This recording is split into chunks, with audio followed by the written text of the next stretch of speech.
Hi everybody, it's Dandruff with your news cartridge for Monday, August 8th, 2016. In a recent interview, David Cross commented on his voice acting role in GTA San Andreas, saying the missions his character provided were, quote, impossible, and he even tried to cheat but just couldn't do it.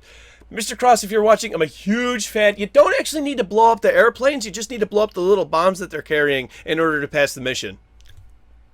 Sony has commented on why the popular survival game Ark Survival Evolved has not appeared on the console just yet. They want to wait for the game to be finished as they have no early access style program. Season 1 of Overwatch is over next week on August 17th, and if you've competed in ranked matches, you will earn currency toward a gold-skinned weapon. Hopefully Blizzard uses this season's statistics to improve matchmaking in the next. There's a rumor the NES Classic coming out later this year will have a pixel-perfect mode, so you can enjoy playing games in a 4:3 aspect ratio as when they were released. Dragon Quest X has been confirmed as a Nintendo NX launch title. Microsoft has confirmed that they will be not attending the Tokyo Game Show, but instead will be hosting their own event in October, which makes total sense to me because the Xbox One is not very popular in Japan. Speaking of Xbox, what is popular is the 2TB edition of the Xbox One S. It's sold out and there will be no more made, meaning that you will have to wait for either the 1TB or the 500GB version. And Phil Spencer has commented via Twitter that Microsoft is currently working on Project Scorpio, including hardware, platform, and games. There is another rumor that the PlayStation Neo will be revealed in New York next month on September 7th, during a special event that Sony is hosting. According to the official Hitman Twitter account, the game could possibly have 2 more seasons pending approval. Rocket League is getting a new Rumble mode featuring unconventional power-ups like spring-loaded boots. I cannot wait for this, it sounds like a ton of fun. A fan has created a remake of Metroid 2, and it's been released, and because it's finished, good luck Nintendo on stopping distribution. Seriously though, this is how you advertise a fan project, and not get cease and desist letters pinned to your door. Fallout 4 on PC has gotten a huge update, prepping it for the Nuka-Cola DLC. Duelist is a top-down card game mixed with a tactics RPG. It is coming to Xbox One, PS4, and Steam. No release date was mentioned though. And finally for teasers, Squad, a military sim, has now added vehicles to the game, an important part of military exercises in modern warfare. Hello Games pissed me off so bad this weekend that I was considering not buying their game. Let's talk about that last minute delay on PC next on News Cartridge.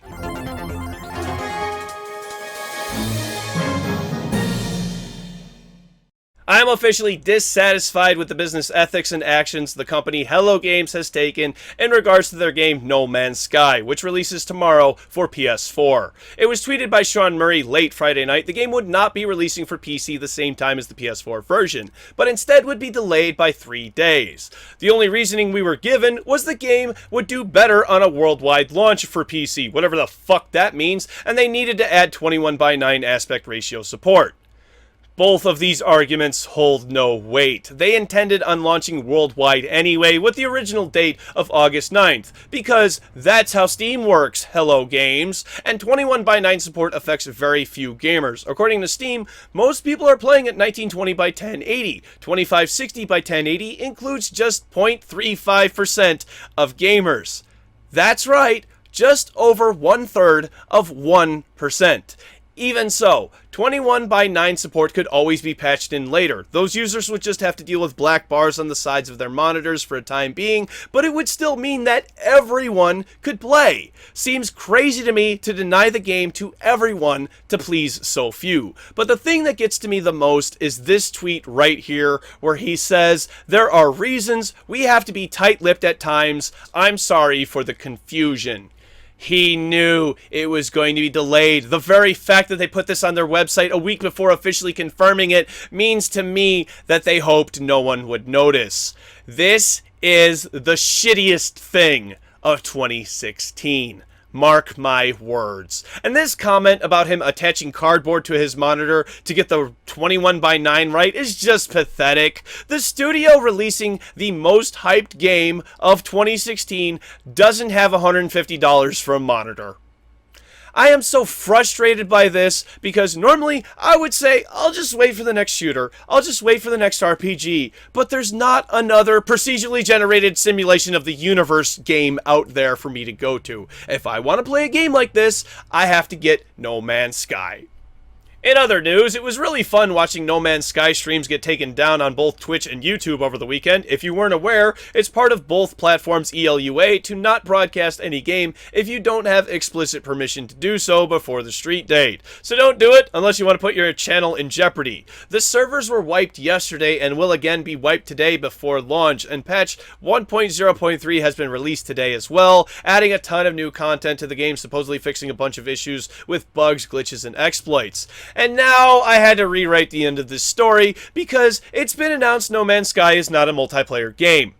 Sean Murray tweeted, "To be super clear, No Man's Sky is not a multiplayer game. Please don't go in looking for that experience." And then immediately afterward, right afterward, tweeted, "The chances of two players ever crossing paths in a universe this large is pretty much zero." This implies that there is a chance, but albeit a small one, but ultimately it means no meeting up with your friends even if you try. And what's the point of being the first to discover a planet or species of animal if no one else can see you saw it first? I'm done. I'm done. I'm officially out. I'm not getting this game. I wanted this game, I wanted to play it with my friends, and now that can't happen. It's just not possible. I don't see a point anymore, and I'm just that angry. Hello, games? Goodbye. Today on the Pokemon Go Stop, the app has launched in 15 new countries, including Cambodia, Laos, Indonesia, the Philippines, Taiwan, and Fiji. Find a link to the full list down below. One place it won't be going is Iran, as the country is the first to ban the app nationwide, claiming it's for security reasons. Tragically, I must report that a 20-year-old trainer who was out walking near a park in San Francisco over the weekend was shot in the chest and perished. His parents have set up a GoFundMe campaign. There is a link to donate down below. PokeAdvisor, a companion site that allowed trainers to track their own progress as well as see things like statistics of their Pokemon and online leaderboards, has been shut down by Niantic. This is another site affected by Niantic closing third-party access to their servers. Meanwhile, other cheats and hacks are running rampant, which Niantic seems to be doing very little about. However, Twitch TV is taking action against streamers who are caught cheating playing Pokemon Go. It could put your account in jeopardy. In final Pokemon Go news, Niantic is actually honoring requests to remove Pokestops from historical sites and other locations where it's not appropriate to play. The stops at Hiroshima, Japan have been removed, I think rightfully and respectfully so. What's your favorite place to go look for Pokemon? Let me know in the comment section down below. In the Quick Spot is an interesting action the players of Black Desert Online are taking in response to the game adding microtransactions. Seeing as how this is not a free-to-play game and has a shelf price of $50, players are, in my opinion, justifiably angry. Avatars can be seen protesting the streets carrying pay-to-win signs because the developer introduced the ability to buy an in-game item with real-world currency, which can then be sold for in-game currency.